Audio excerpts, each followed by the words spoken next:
Okay, अब हम बात करने वाले हैं एसए 230 के बारे में। एसए 230 का क्या नाम है? एसए 230 का नाम है ऑडिट के डॉक्यूमेंटेशन।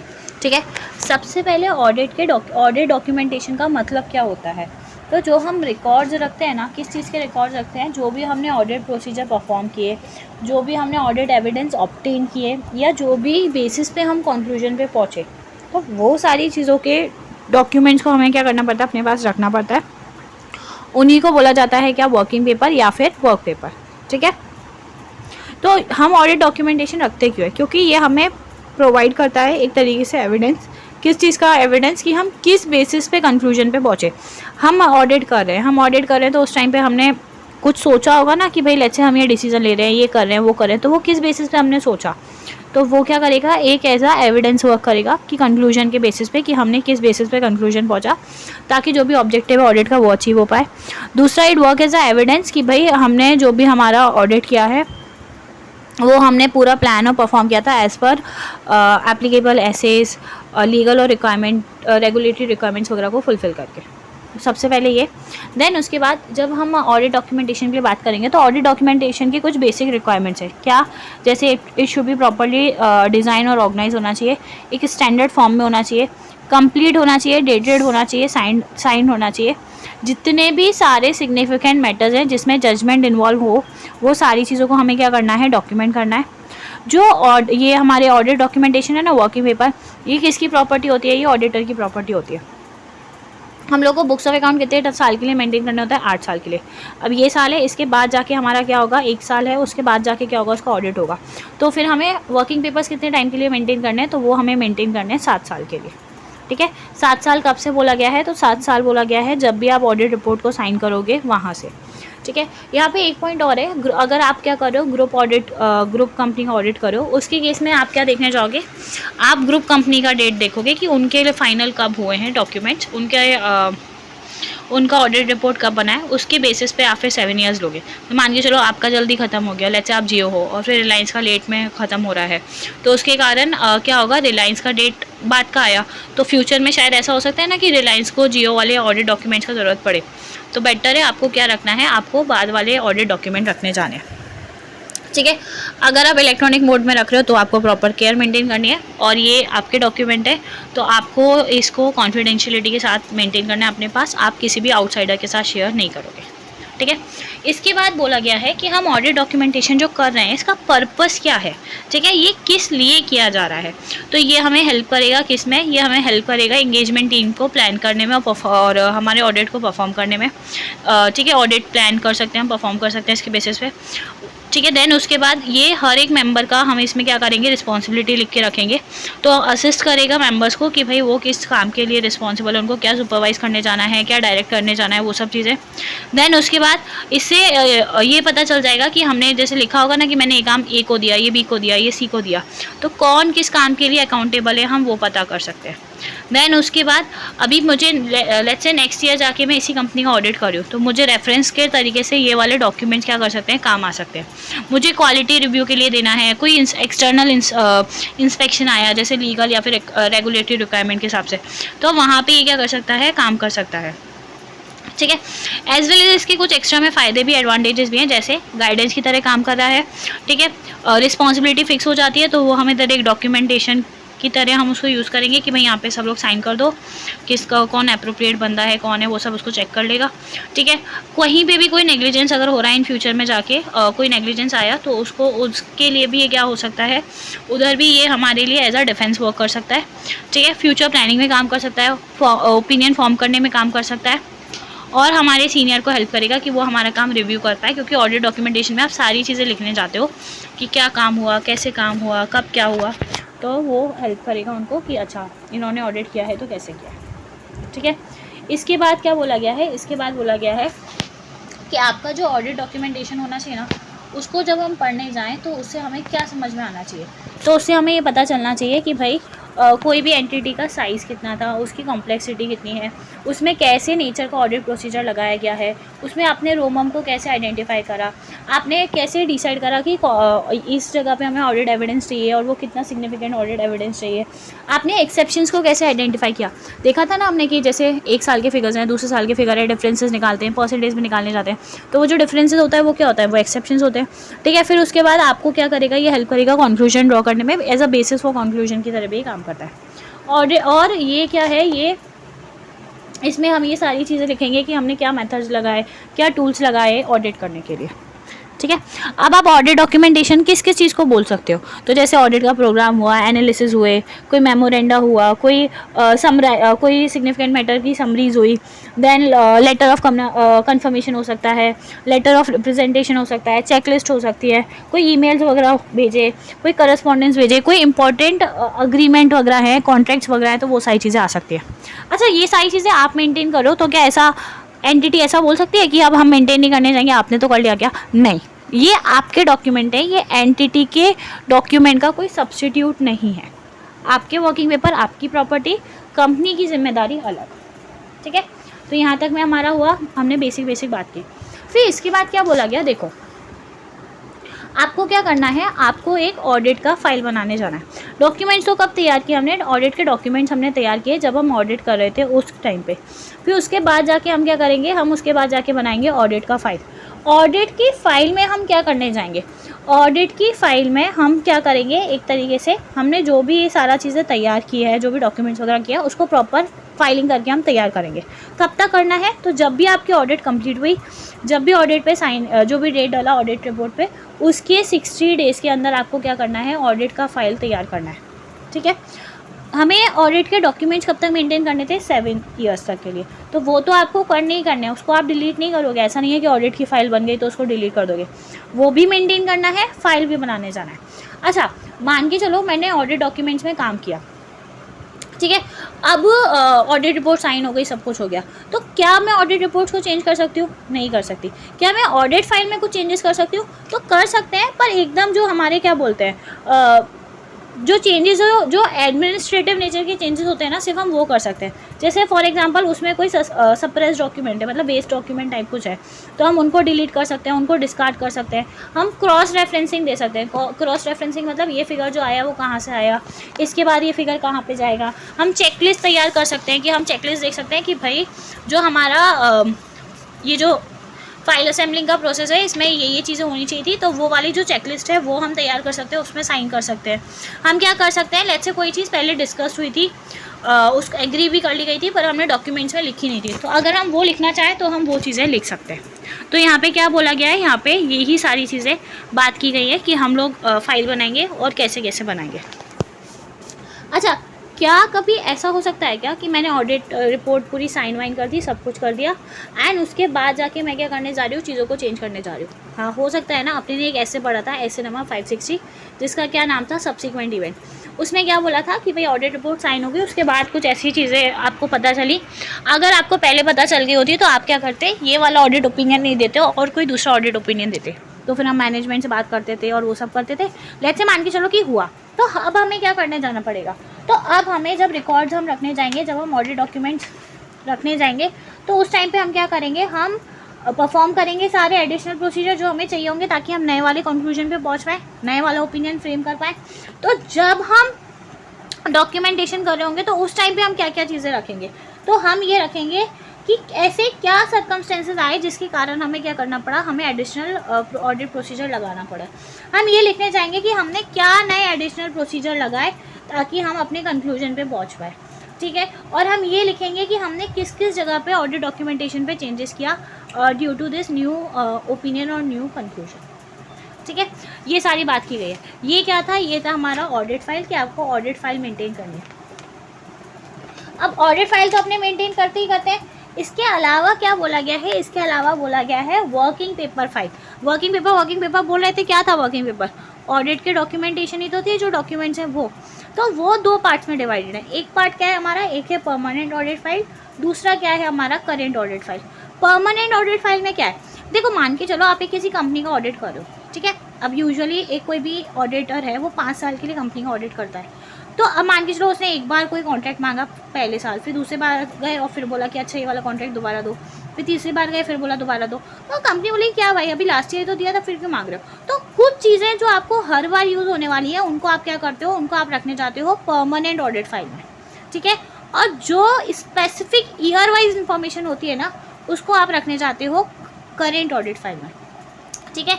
तो सबसे पहले बात करें परमानेंट ऑडिट फाइल की, तो वो इन्फॉर्मेशन जो बहुत ज़्यादा चेंज नहीं होती और वो आप क्या करोगे थोड़े थोड़े टाइम के बाद अपडेट भी कर सकते हो। जैसे फॉर एग्जांपल हम कंपनी का ऑर्गेनाइजेशन स्ट्रक्चर पूछ सकते हैं, हम कंपनी का मेमोरेंडम ऑफ एसोसिएशन ले सकते हैं, आर्टिकल ऑफ एसोसिएशन ले सकते हैं, कोई लीगल डॉक्यूमेंट है, कोई अग्रीमेंट है, कोई मिनट्स है, वो सब देख सकते हैं।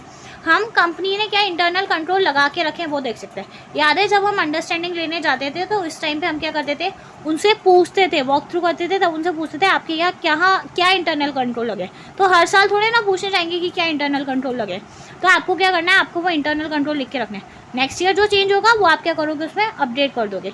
इसके बाद आप जो प्रीवियस ईयर्स के ऑडिटेड फाइनेंशियल स्टेटमेंट है वो आप लिख रख सकते हो। कोई इंपॉर्टेंट रेशियोज़ या ट्रेंड्स आपको लग रहे हैं आप वो लिख सकते हो। आपको अपॉइंट किया ना मैनेजमेंट ने, तो जो अपॉइंट किया ना वो वाला मैनेजमेंट का लेटर रख सकते हो। आपने कोई लेटर दिया मैनेजमेंट को कन्फर्मेशन का, आप वो वहाँ पे रख सकते हो।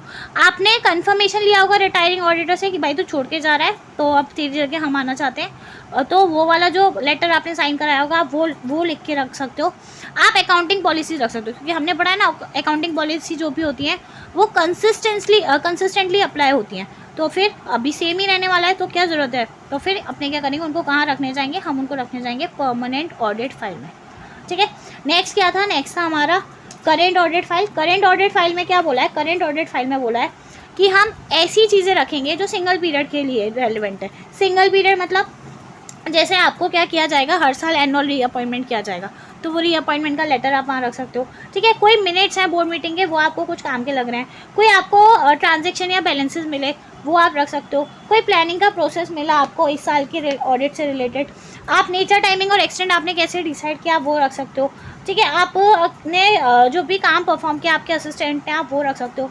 आप लेटर ऑफ रिप्रेजेंटेशन और कम्युनिकेशन रख सकते हो जो आपने बाहर क्लाइंट से या क्लाइंट के अलावा लोगों से लिया होगा वो। आप किस बेसिस पे कंक्लूजन पे पहुँचे या क्या कंक्लूजन पे पहुँचे आप वो रख सकते हो। आपके इस साल के जो भी फाइनेंशियल स्टेटमेंट है वो आप यहाँ पर भी रख सकते हो। तो इसको अपने क्या बोलने जाते हैं, इसको अपने बोलने जाते हैं करेंट ऑडिट फाइल, ठीक है। ये ऑडिट फाइल हो गया, सॉरी ये हमारा क्या हो गया, ये हो गया हमारे वर्किंग पेपर की फाइल, और इससे पहले हमने क्या देखा था, ऑडिट फाइल, ठीक है। देन उसके बाद क्या आता है, उसके बाद आता है एक ऑडिट का नोटबुक। ऑडिट का नोटबुक बेसिकली कुछ नहीं है, देखो आप काम करोगे तो आप रोज़ की रोज़ कहीं लिख के रखोगे ना कि देखो भाई मुझे कल ये करना है, ये लिखना है, या लेट्स से मैं अभी ऑडिट करने जा रही हूँ तो मुझे ये पॉइंट पूछने जाएगा, ये पॉइंट रिपोर्ट करने जाएगा। ये सारी चीज़ें अपने एक तरीके से रफ वर्क में तो लिख के रखते हैं कि हम कल को कहीं ऑफिस में काम कर रहे हैं तो हम ये लिखते हैं ना कि कल को ये रिटर्न फाइल करना है, कल को ये रिटर्न करना है, कल को ये पूछना है। तो वो जो होता है ना वो कुछ नहीं होता है, वो होता है ऑडिट का नोटबुक, ठीक है। जो भी आपने मैटर ऑब्जर्व किए ड्यूरिंग द ऑडिट वो आप क्या करोगे, वहाँ पे लिख के रखोगे। जैसे कोई क्वेरी थी वो रिसॉल्व रह गई तो आप क्या करोगे, लिख के रखोगे कि बाद में पूछ लेंगे। इसके बाद आपने कोई इरेगुलरिटी ऑब्जर्व करी वो लिख के रखोगे। फिर इसके बाद आपने कोई इंपॉर्टेंट इन्फॉर्मेशन देखी कि जो आपके अकाउंट्स में नहीं है तो वो आनी चाहिए थी, तो आप पूछोगे ना बाद में कि ये क्यों नहीं आई है, तो वो लिख के रखोगे। कोई आपको ऐसा मैटर मिला जो आपको फ्यूचर के रेफरेंस के लिए काम आएगा तो वो लिख के रखोगे, ठीक है। अब इस चीज़ का फ़ायदा क्या है, ये हमारे लिए एज अ परमानेंट रिकॉर्ड काम करेगी ऑडिटर के लिए, और हम इसे क्या फ्यूचर में रेफ़र भी कर सकते हैं, ठीक है। तो इसमें सारी डिटेल्स आती है लगभग जो जो आपने काम किया। अब रोज़ की रोज़ लिखोगे तो समहाउ आपको कुछ ना कुछ डेटा तो यहाँ से मिल ही जाएगा, तो ये क्या कर सकते हो आप यूज़ कर सकते हो। इसमें एक तरीके से पूरा फ्लो आ जाएगा, आज मैंने ये किया फिर ये किया उस तरीके से। देन उसके अलावा इन फ्यूचर ये आपके लिए मतलब ऑडिटर के लिए एज अ डिफेंस वर्क कर सकती है कि कल को आपके लिए कुछ नेग्लिजेंस आया तो आप बोल सकते हो नहीं भाई मैंने ये किया था, देखो ये लिख के रखा हुआ है यहाँ पे, ठीक है। एज वेल एज अब यहाँ पे आप क्या लिख रहे हो, अब कमियाँ लिख रहे हो ना कि ये मैच नहीं हुआ, ये नहीं मिला, ये क्वेरी है, तो इनडायरेक्टली ये क्या दिखा रहा है, ये दिखा रहा है कि हमारे जो क्लाइंट है उसके इंटरनल कंट्रोल में क्या क्या वीकनेसेस हैं, ठीक है। तो वो हमें हेल्प करेगा जब हम नेक्स्ट ईयर का प्रोग्राम बनाने जाएंगे उस टाइम पे। एज वेल एज ये फॉलोअप लेने के लिए काम करता है। अभी बोला ना कि ये बाकी रह गया, ये बाकी रह गया, ये बाकी रह गया, लिख के रखोगे तो क्या ये इनडायरेक्टली फॉलोअप लेने के लिए काम करेगा। तो नेक्स्ट हमारे लिए ऑडिट डॉक्यूमेंटेशन में ये बोला गया। इसके अलावा एक बात आती है कि ये जो ऑडिट के डॉक्यूमेंट्स हैं इसके ऊपर किसका हक होता है। तो अभी बोला कि भाई जो हमारा SQC1 था, that is standard on quality control, वो क्या बोलता है, वो बोलता है कि जो ऑडिट डॉक्यूमेंट है वो किसकी प्रॉपर्टी है, वो है हमारे ऑडिटर की प्रॉपर्टी। वो उसकी इच्छा है कि वो चाहे तो क्लाइंट को अवेलेबल करा सकता है, चाहे तो उनको दिखा सकता है, पर उस जो अपने ऑडिट, आपके ऑडिट डॉक्यूमेंट्स है ना, उसको दिखाने के कारण आपका जो काम है उसका वैलिडिटी कम नहीं होना चाहिए। मतलब ऐसा नहीं है कि आप उसको ये भी बता दो कि देख मैं कल ये ऑडिट प्रोसीजर लगाऊंगा, इस पे लगाऊंगा, ये करूंगा, ये सब नहीं कर सकते। दिखा सकते हो पर दैट इज़ योर चॉइस, ठीक है। देन नेक्स्ट आपको क्या करना है, आप वैसे तो कॉन्फिडेंशियलिटी को मेंटेन करोगे, पर अगर कहीं पे ज़रूरत पड़ती है कि थर्ड पार्टी को दिखाना है तो उसके केस में आप दिखाओगे। जैसे फॉर एग्जांपल फ्रॉड का पढ़ा हमने ऐसे 240 में क्या बोलते हैं कि अगर आपको कोई फ्रॉड मिलता है तो आपको गवर्नमेंट को, सेंट्रल गवर्नमेंट को रिपोर्ट करने जाना है। तो वो क्या हुआ, आप थर्ड पार्टी को रिपोर्ट करने जा रहे हो, तो वो आ गया, ठीक है। क्या अदर ऑडिटर के वर्किंग पेपर्स आप ले सकते हो या अदर ऑडिटर थर्ड पार्टी को अपने वर्किंग पेपर देगा? तो नहीं देगा। देखो कोई भी ऑडिटर है, अदर ऑडिटर मतलब जॉइंट वेंचर एसोसिएट, उनके ऑडिटर्स, तो वो लोग, वो वर्किंग पेपर तो उनकी प्रॉपर्टी है ना, तो वो आपको क्यों देने जाएंगे, तो वो नहीं देंगे। एज वेल एज अच्छा क्लाइंट भी क्या उनसे मांग सकता है? तो नहीं, क्लाइंट उससे नहीं मांग सकता कि आप अपने वर्किंग पेपर मुझे दो, ठीक है। पर हाँ, वो अपनी मर्जी से दिखाना चाहे अदर ऑडिटर क्लाइंट को, तो वो अपनी मर्जी से दिखा सकता है कि हाँ ये डॉक्यूमेंट है। इसके बाद एक लास्ट पॉइंट और बोला गया, इसमें क्या बोला गया है कि आपको क्या करना है, जब आप वर्किंग पेपर बनाओगे या आप जो भी ऑडिट के डॉक्यूमेंटेशन करोगे, उस टाइम पे आपको सारे सिग्निफिकेंट मैटर और सारे जजमेंट्स को लिख के रखना है, ठीक है। अब क्या बोला गया, 2 पॉइंट बोले गए, एक बोला गया सिग्निफिकेंट मैटर, एक बोला गया जजमेंट। सिग्निफिकेंट मैटर में क्या आएगा, तो सिग्निफिकेंट मैटर्स में आएंगे जो भी ऐसी चीज़ें जो आपको क्या लग रही है, आपको लग रही है कि इसमें सिग्निफिकेंट रिस्क हो सकती है। सबसे पहली चीज़ जैसे related party transaction, related party transaction में तो है ये सिग्निफिकेंट रिस्क, तो एक वो हो गया। दूसरा, आपने जो भी ऑडिट प्रोसीजर लगाए उनका क्या रिजल्ट आया, ठीक है। क्या कहीं उनका रिजल्ट ऐसा तो नहीं आया कि जो फाइनेंशियल स्टेटमेंट है वो मटेरियली मिसस्टेटेड है? अगर ऐसा रिजल्ट आया तो आप क्या करोगे, वो आपके लिए क्या हो जाएगा, सिग्निफिकेंट हो जाएगा। तो आप क्या करोगे, फिर आप उसको लिख के रखोगे। देन नेक्स्ट क्या हो सकता है कि आपका जो आपने ऑडिट प्रोसीजर लगाया ना, उसका रिजल्ट आया कि आपको क्या करना पड़ेगा, आपको अपना रोमम को चेंज करना पड़ेगा, ठीक है। आपको अपना रिस्पॉन्स चेंज करना पड़ेगा ऑडिटर को, उस जो भी रिस्क आया ना उसके हिसाब से। तो ये चीज़ क्या करोगे, ये भी चीज़ आपको अपने लिए लिख के रखोगे। 2 पॉइंट हो गए, पहला क्या हो गया, सिग्निफिकेंट रिस्क वाली चीज़। दूसरा क्या हो गया, आपने ऑडिट प्रोसीजर लगाया, उसका रिजल्ट ऐसा आया कि आपको लगता है कि आप चीज़ें क्या हो गई है, सिग्निफिकेंट हो गई है। तीसरा क्या हो सकता है कि भाई कुछ ऐसे सर्कमस्टेंसेस हो गए कि जहाँ पे ऑडिटर के लिए ऑडिट प्रोसीजर लगाना मुश्किल हो गया। जैसे फॉर एग्जांपल फिजिकल वेरिफिकेशन नहीं कर पा रहे हम इन्वेंट्री का, हमने पढ़ा था ना एक जगह पे कि हम फिजिकल इन्वेंट्री नहीं कर पाते। देन मैनेजमेंट मना कर रहा है एक्सटर्नल कंफर्मेशन लेने के लिए, तो ये क्या हो गया, ये एक ऐसी जगह हो गई जहाँ पे हम हमारा ऑडिट प्रोसीजर नहीं लगा पा रहे, ठीक है। या फिर आपको कुछ ऐसा फाइंडिंग मिला जिसके कारण आप क्या कर लोगे, आप अपने ऑडिट के ओपिनियन को मॉडिफाई कर दोगे। तो ये तो भाई सिग्निफिकेंट मैटर है ही है, तो आप क्या करोगे, इस मैटर को भी लिख के रखोगे। तो 4 मैटर हो गए सिग्निफिकेंट मैटर, क्या क्या, सिग्निफिकेंट रिस्क वाली चीज़ें, कुछ ऐसे रिजल्ट्स आए आपके ऑडिट प्रोसीजर के कारण लगाने के बाद कि आपको लग रहा है कि भाई कुछ प्रॉब्लम है। तीसरा, आपको ऑडिट प्रोसीजर आप लगा ही नहीं पा रहे हो। चौथा, आपको कुछ ऐसे फाइंडिंग्स मिले जिससे आपका ऑडिट ओपिनियन चेंज हो सकता है, या ऐसा कोई चीज़ मिली जो आप को एम्फेसिस ऑफ मेटा पैराग्राफ में फ्यूचर में डालने को आ सकती है। तो आप क्या करोगे, आप वो सारी चीज़ों को लिख के रखोगे। This is the first part, significant risk में क्या क्या आता है। सेकेंड बात करी गई है जजमेंट के बारे में। जजमेंट मतलब क्या, जजमेंट मतलब कुछ ना कुछ आपने क्या करा है, आपने डिसाइड किया कि अच्छा ऐसा होना चाहिए, ऐसा होना चाहिए। तो वो जो ऐसा होना चाहिए वो किस बेसिस पे डिसाइड किया, वो लिखोगे तो सही ना। तो जजमेंट में बेसिकली 3 पॉइंट बोले गए। पहला पॉइंट तो क्या बोला गया, पहला पॉइंट बोला गया कि भाई आपने किस बेसिस पे डिसाइड करा, किस बेसिस पे आप कंक्लूजन लेके आए। जब आपके पास, जैसे आप फॉर एग्जांपल एक एग्जांपल लेते हैं कि आप क्या कर रहे हो, आप एम्प्लॉय के लिए बेनिफिट लायबिलिटी बुक करो, ठीक है। तो उसके केस में आपने किस बेसिस पे वो एरिया को चेक किया। जैसे फॉर एग्जांपल क्या हो सकता है, कुछ इन्फॉर्मेशन और फैक्टर्स आपके पास अवेलेबल होंगी तो वो लिख के रखोगे। जैसे आपके पास हो सकती है एक्चुअरी की रिपोर्ट हो सकती है, कितने एज है आपके एम्प्लॉयज़ की, क्या डेथ रेट है, क्या रिस्क फ्री रिटर्न है, तो वो सारी चीज़ों को आप ध्यान में रखोगे, उसको बेसिस लोगे और उसके बेसिस पे आप क्या करोगे, अपना जजमेंट फॉर्म करोगे, तो वो लिखोगे। देन सेकंड पॉइंट क्या हो सकता है, सेकंड पॉइंट हो सकता है कि क्या बेसिस रखा आपने जब आपने कहीं ना कहीं पे सब्जेक्टिव जजमेंट लगाया हो। सब्जेक्टिव जजमेंट मतलब जैसे प्रोविजन फॉर डाउटफुल डेट, तो कोई बोल सकता है ना भाई मेरे लिए 5% है, कोई दूसरी कंपनी बोल सकती है 6% है, तो वो बोला गया है। देन नेक्स्ट आपने क्या बेसिस रखा कि डॉक्यूमेंट्स को जब आप चेक करने गए तो आपने कैसे डिसाइड किया कि कौन सा डॉक्यूमेंट ऑथेंटिक है कौन सा नहीं है। जैसे फॉर एग्जांपल मैं कोई चीज़ चेक कर रही थी, फिर वही चीज़ मैंने किसी दूसरे तरीके से चेक की तो वहाँ पे भाई कुछ अलग मिला। अब पहले तो आपको सब ठीक ही लग रहा था, पर जब आपको 2 डॉक्यूमेंट्स मिले, एक में कुछ पता चल रहा है एक में कुछ पता चल रहा है, तो आपने कैसे डिसाइड करा कि कौन सी चीज़ ऑथेंटिक है और कौन सी चीज़ ऑथेंटिक नहीं है। तो 3 पॉइंट बोले गए, पहला आपके पास कोई इन्फॉर्मेशन है, कोई फैक्ट्स हैं, तो सेकेंड आपके लिए क्या बोला गया कि आपने क्या करा है, आपने जजमेंट्स लगाए हैं तो उनका क्या बेसिस था। तीसरा डॉक्यूमेंट्स के लिए बोला गया।